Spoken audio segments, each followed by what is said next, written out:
Bom dia. Vamos falar sobre a formação dos reinos bárbaros ao Império Bizantino. Né? Bom, então vamos lá. Né? A queda do Império Romano do Ocidente, depois tinha um período da história que o homem passou a se organizar enquanto Estado, né? Enquanto país. E essa fase ela fica conhecida como Antiguidade, tanto oriental quanto ocidental. Né?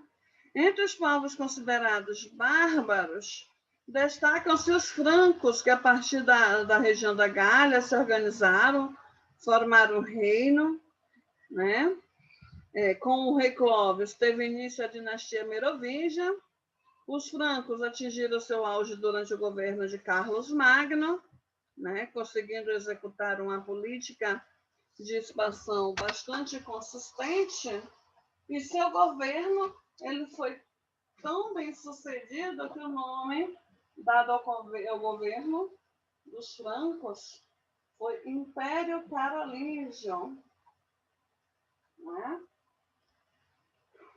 Bom, a grave crise pela qual passava Roma fez com que Constantino fundasse a cidade de Constantinopla e tentasse afastar a parte oriental da situação ocidental.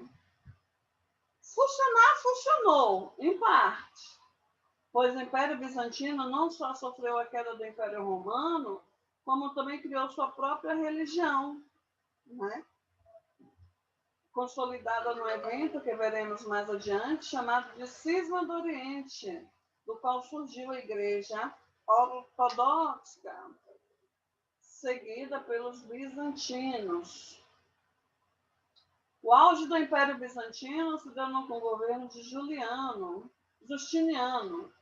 e esse império só acaba com a invasão dos turco-otomanos em 1453, quando conquistaram a cidade de Constantinopla.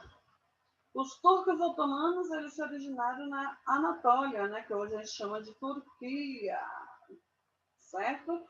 E Constantinopla é onde fica Istambul. A queda do Império Romano do Ocidente foi causada por diversas situações decisivas que modificaram os costumes político, econômico e social na Europa. São 4 fatores que se destacam: o fator político, o fator econômico, o fator religioso e o fator militar. No fator político, nós temos aí a crescente disputa entre senadores, chefes militares, inclusive imperadores. Né? No fator econômico, nós estamos falando sobre a sociedade que estava em crise, né? Uma grave crise financeira, por conta do sistema escravista que estava um caos, e o desemprego que estava, né, atingindo um nível muito alto.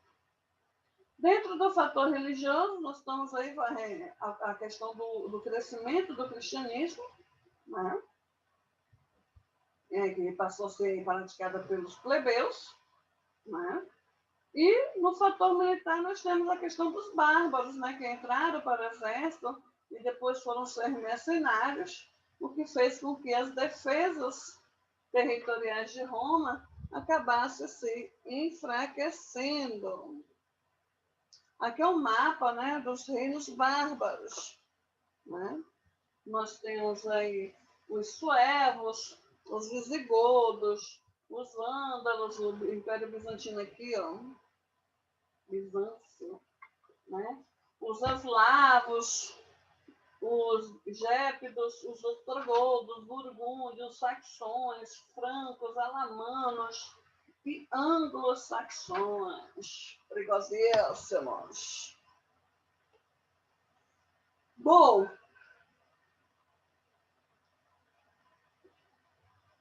vários bárbaros, como ostrogodos e visigodos, né, que eram os povos germânicos, além dos saxões e hunos, né, passaram a invadir o território romano de diversas formas.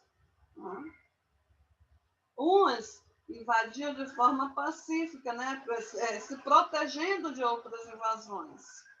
E outros de formas bárbaras, como foi o caso dos saxões, né? Que invadiram o Império Romano para promover saques, né?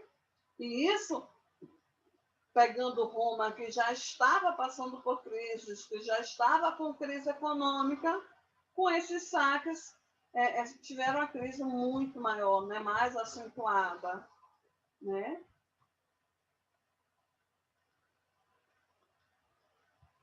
Bom, e aí as invasões dos povos bárbaros, como eu acabei de falar, né? Foram de duas formas, pacíficas e violentas. Nós temos também, de uma forma violenta, os hunos, né? Os hunos, eles tinham um exército muito bem treinados e tinham um defeito terrível. Eles não respeitavam nenhum tratado, seja ele de paz, de guerra, seja o que for. Eles não respeitavam nada, né? E aí eles invadiram a região dos ostrogodos, né, que hoje é a atual Ucrânia. Depois eles invadiram a atual Romênia, né, derrotaram a outra parte dos visigodos, né? E os visigodos não tinham mais como se defender, invadiram Roma. Ai, meu Deus do céu, levando Roma ao caos social, né? Bom, lembrando que Roma estava passando por um processo de ruralização, né? O sistema de colonato estava se consolidando cada vez mais, né?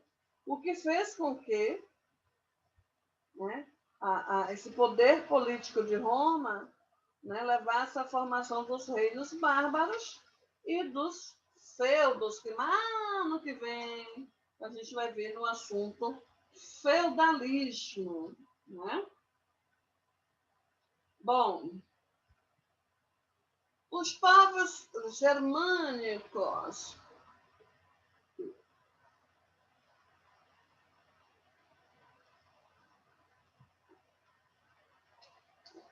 segundo os gregos, bárbaros era uma denominação para os povos estrangeiros que não falassem o idioma da Grécia, né?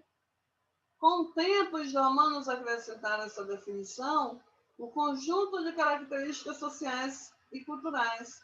Ou seja, bárbaros eram todos aqueles que não seguissem a cultura dos gregos e romanos e seus idiomas, né? O idioma está dentro da cultura, né? Cultura, costumes. Não? Bom, os povos germânicos eram vistos como os bárbaros. O que se sabe sobre o costume desse povo foi relatado pelos próprios romanos, né? Principalmente pelo historiador Tácito. Ele costumava registrar que os povos germânicos viviam na localização geográfica correspondente aos atuais territórios da Alemanha e da República Tcheca. E eles mantinham um sistema político antigo, baseado em clãs e tribos, ou seja, desconhecia a existência de um Estado organizado. Sendo assim, os germanos criaram como base social e política o CIP, que se fundamentava na descendência para determinar os grupos familiares participantes. Quem comandava o CIP era o guerreiro mais violento. Nas assembleias dos guerreiros eram decididas quaisquer questões relativas à sociedade. Bom, dentro da economia dos povos germânicos, né, que se baseava na agricultura e no pastoreio, no qual a agricultura era coletiva, né, embora houvesse pequenas propriedades, tudo que fosse produzido nas tribos seria usado de forma igual entre todos, sobrando pouca coisa, né?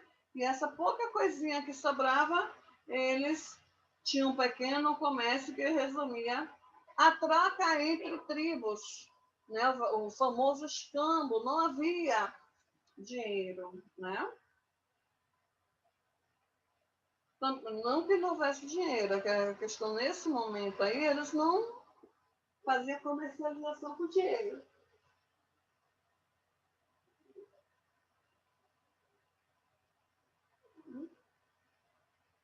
Então vamos lá. Também caçavam e pescavam, além de pastorearem ovelhas e cabras, aproveitando a carne e o leite. E descobriram também a técnica de metalurgia, que foi muito usada para a construção de armas e carros de combates, fazendo com que eles se tornassem uma grande potência militar na época.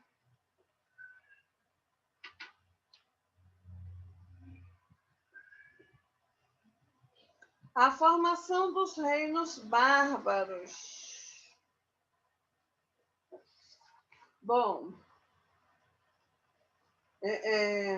as invasões bárbaras elas foram decisivas para uma mudança determinante nos costumes dos povos europeus, né? Foram os francos que iniciou o processo de formação dos reinos bárbaros, né? Inicia-se assim uma fase de total descentralização para boa parte da Europa, que passou a se organizar em feudos. O que são feudos? Feudos eram propriedades agrícolas que um senhor feudal cedia ao nobre em troca de proteção militar, né?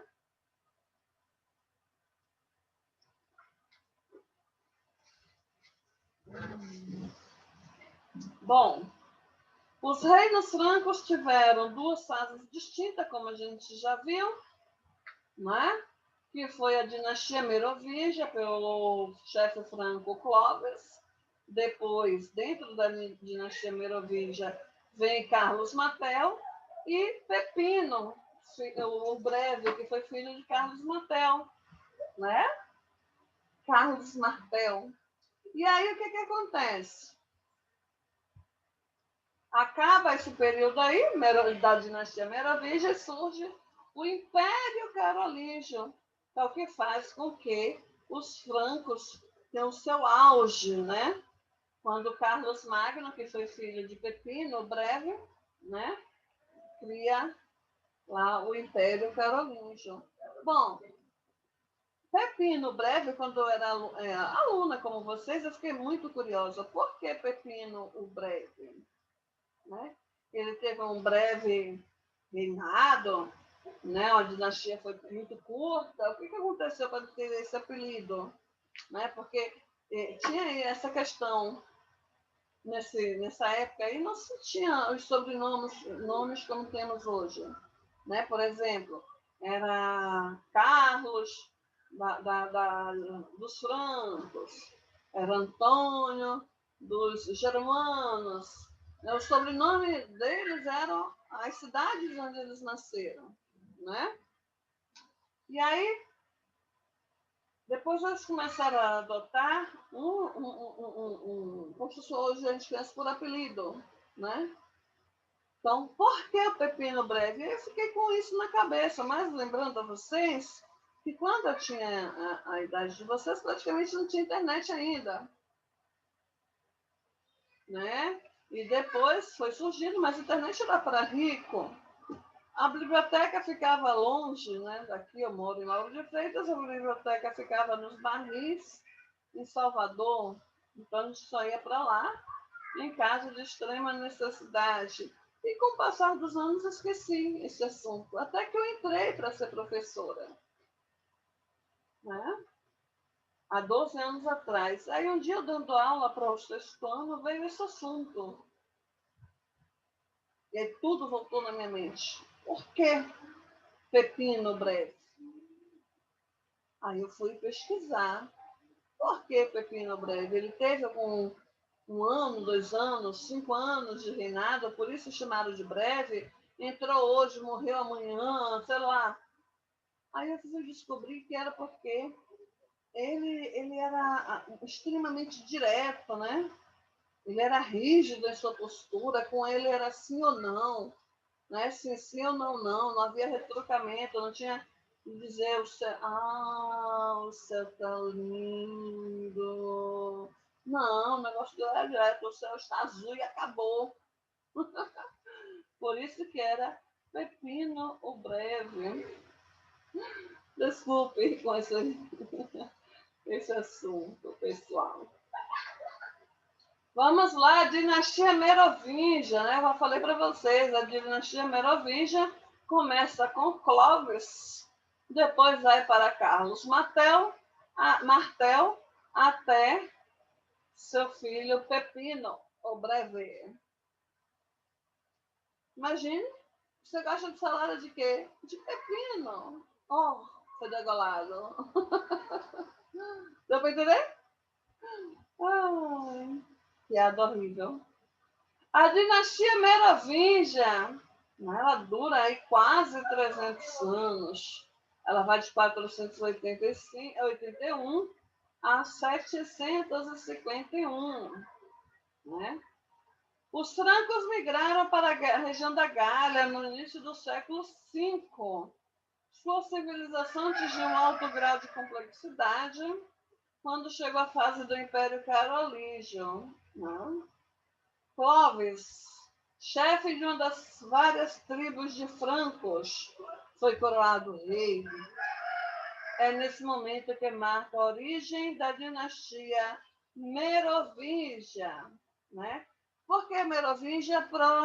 Por conta do seu avô, né? Do avô de Clovis, que se chamava Meroveu.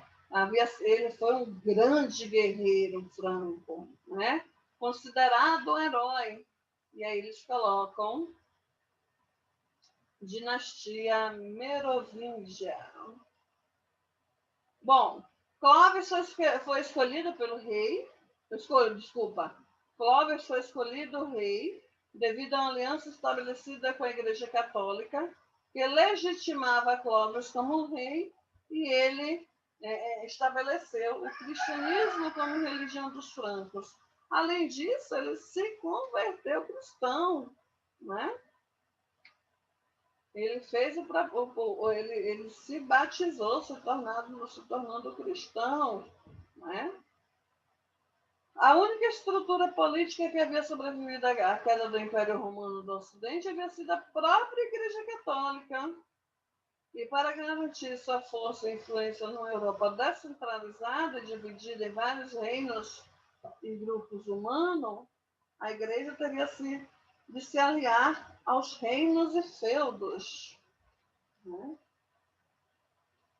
Bom,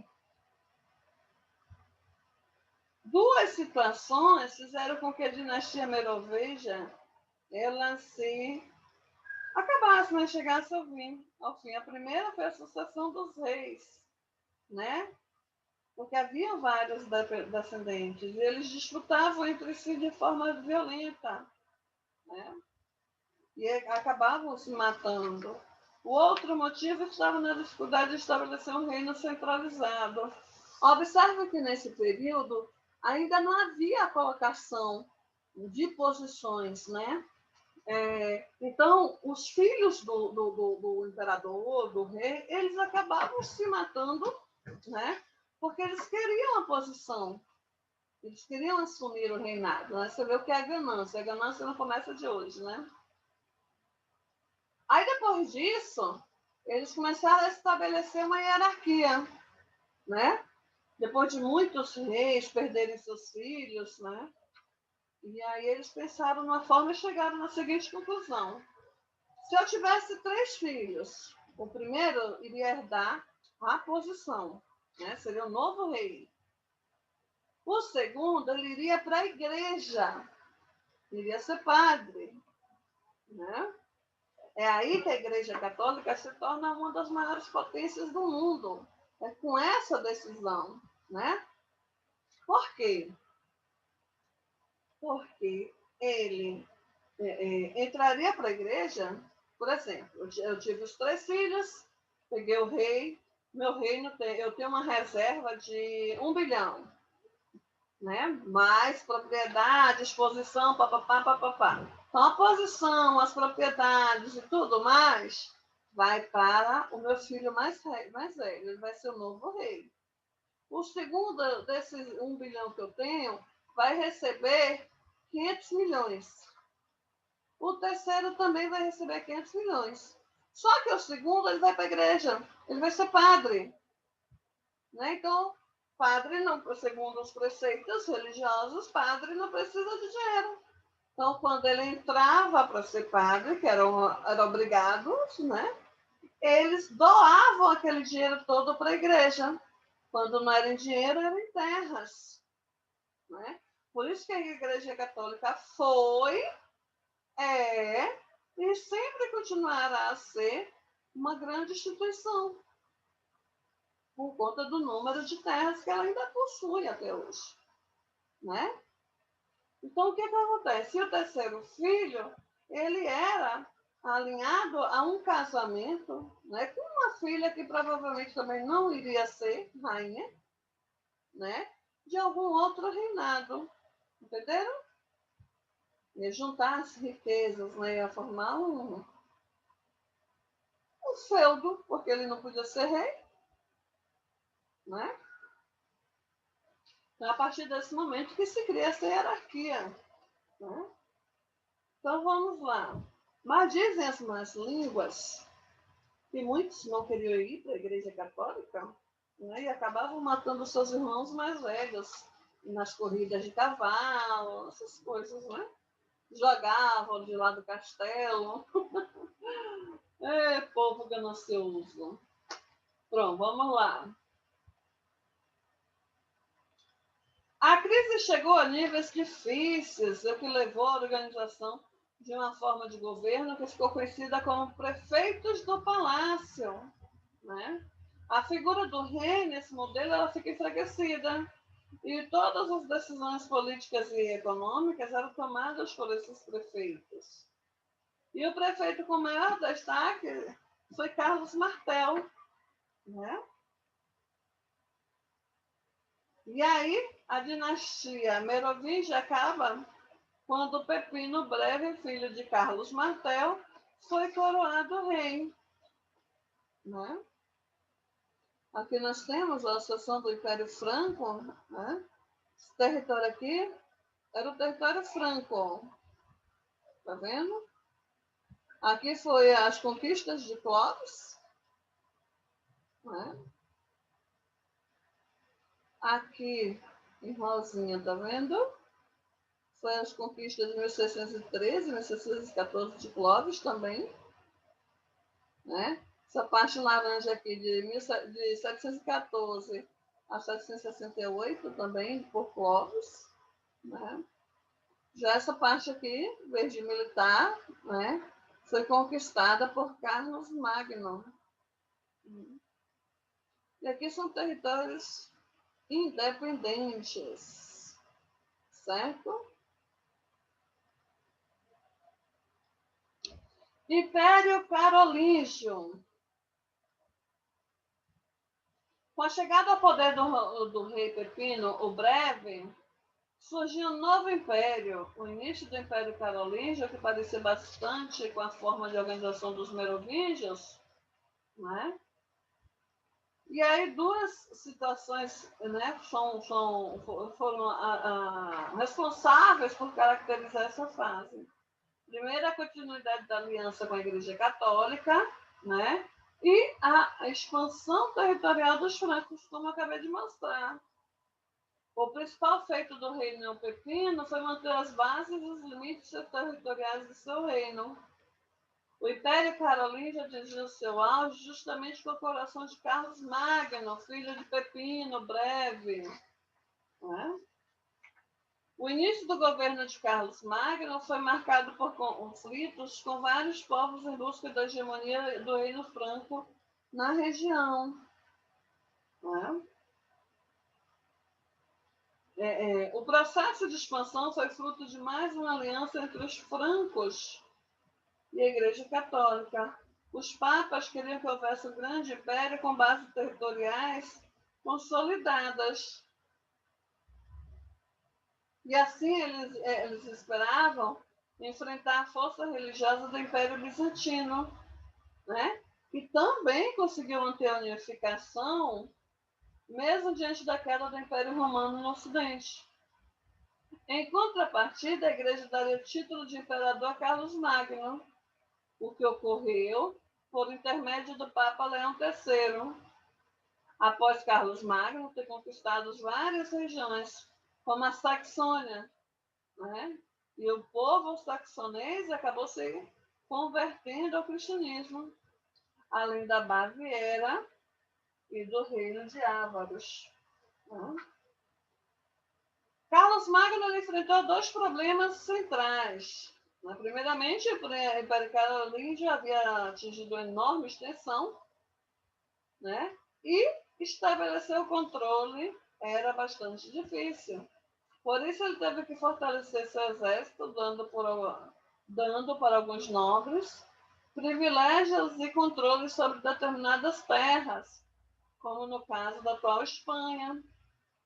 Outra situação que começava a complicar as relações políticas no Império Carolíngio tinha a ver com a ruralização social, não é?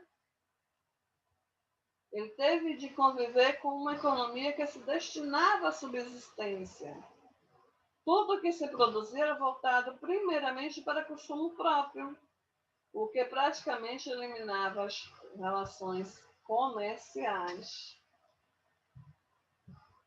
Né? O governo de Carlos Magno fez do Império Carolíngio um reino forte e consolidado. Só que o problema começa quando ele morre. Porque Luís o Piedoso, né, foi um péssimo administrador. Ele teve grande dificuldade por conta da ruralização social, econômica, política, né? Tipo, que ocorreu da centralização política com nobres, funcionários públicos e guerreiros passando a ter controle de terras. Então, eles poderiam organizar suas próprias estruturas, né? Foi um período que levava a estabelecer as relações sociais que rumavam para a fase histórica conhecida como feudalismo. Ficava cada vez mais difícil manter a centralização e o controle político.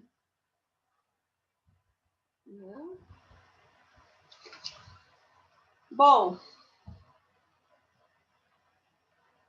e aí essa crise vivida por Luís, o Piedoso, agravou-se ainda mais com a pressão de seus filhos, né, que seus filhos queriam controlar as extensões de terra. E aí, com a morte do rei Luís, né, o Império Carolíngio foi dividido em 3 reinos. Né, assinaram o Tratado de Verdun, né, que dividia esse reino em 3 partes. Né? No reino de Carlos II, o Calvo, que é essa parte verde, o reino de Lotário I, que é essa parte abóbora, e o reino de Luís, o germânico, que é essa parte amarelinha. Né? Bom, como a gente sabe, né, a ganância é um prato para a destruição de algo ou de alguém, né? E aí eles, na ganância para administrarem as terras do Império Carolíngio, nada mais fizeram do que levar esse grande e poderoso império a seu fim.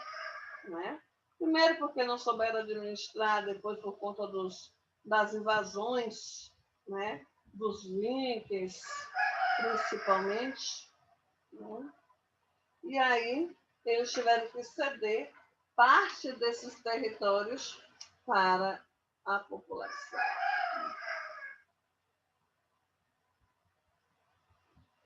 Império Carolíngio, desculpa, Império Bizantino.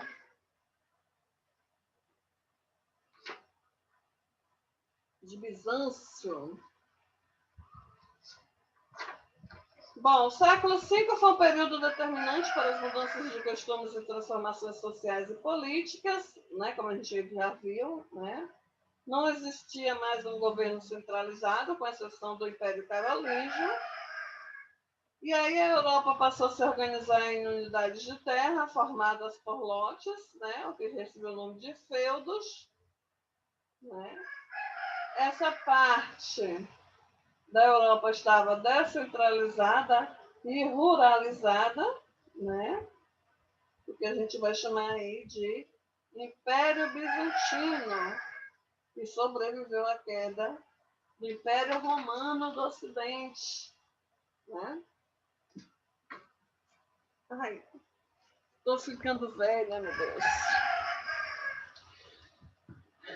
Desde a crise vivida por Roma, o Império Oriental tomava novos rumos. O imperador Constantino ele foi responsável pela reunificação do Império Romano. E assim ele havia estabelecido capital em Constantinopla. Constantino entendia que precisava manter firme e centralizado o Império Bizantino. E para isso ele canalizou seus investimentos para essa civilização, né? O principal fator para a sobrevivência de Roma Oriental, a invasão dos povos germânicos e dos hunos, foi sua grande capacidade militar de negociação. A civilização bizantina ela apresenta várias mudanças, principalmente uma nova religião, comandada pela Igreja Ortodoxa, que era fruto de uma ruptura religiosa com a Igreja Católica, né? Essa ruptura religiosa se chama Cisma do Oriente, né? Então, o que é Cisma do Oriente? Bom, Cisma do Oriente é um evento que causa a separação da Igreja Católica, né? Divisão, separação não, divisão da Igreja Católica em Igreja Católica Apostólica Romana e Igreja Ortodoxa. A religião é Bizâncio, a Igreja Ortodoxa.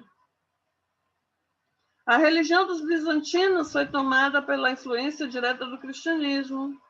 Com a queda do Império Romano do Ocidente e a ascensão do Império Bizantino como força centralizada, a Igreja Católica Apostólica Romana temia perder forças políticas e religiosas. A queda de Roma havia acentuado a distância entre as igrejas. E esse foi o maior motivo para que surgisse oficialmente a Igreja Ortodoxa. Esse ramo da igreja assumiu a posição de criticar e atacar a Igreja Católica, visando estabelecer uma religião unida na Europa. As divergências cristãs foram decisivas para a criação das chamadas doutrinas herégicas, né? Que iam de encontro com os dogmas. Né? E aí eram elas monofisismo, iconoclastia, né? E iconoclastia, a lei da própria Cisma do Oriente. Na verdade, a Cisma do Oriente não entra como concepção de divisão, né? O monofisismo foi a ideia centrada que Jesus Cristo tinha apenas caráter divino, que ele seria, na verdade, o próprio Deus, o que deixava a Igreja Católica bastante desagradada, né? Porque ela defende a questão da Trindade, do Pai, do Filho e do Espírito Santo. O monofisismo é considerado uma doutrina de motivação política, visto que algumas cidades da Ásia haviam se libertado da dominação dos bizantinos. Na iconoclastia, né, que foi uma das bases que levaram à divisão do cristianismo, ela criticava a adoração de imagens realizada pela Igreja Católica Apostólica Romana. Ela defendia que o seu único Deus, que o seu Deus era único e que, dessa forma, a representação e veneração dos santos católicos seria um grande equívoco, né? A crise entre as igrejas ortodoxa e católica, bem como as divergências políticas e religiosas, e o surgimento das ideias citadas, foi determinante para o evento chamado Cisma do Oriente, né? Que é a separação definitiva entre as duas igrejas, né? Como eu disse a vocês, com a Cisma do Oriente, o cristianismo passa a ter duas representações. A Igreja Ortodoxa na Constantinopla, né, no Império Bizantino, e a Igreja Católica Apostólica Romana, com sede na cidade de Roma.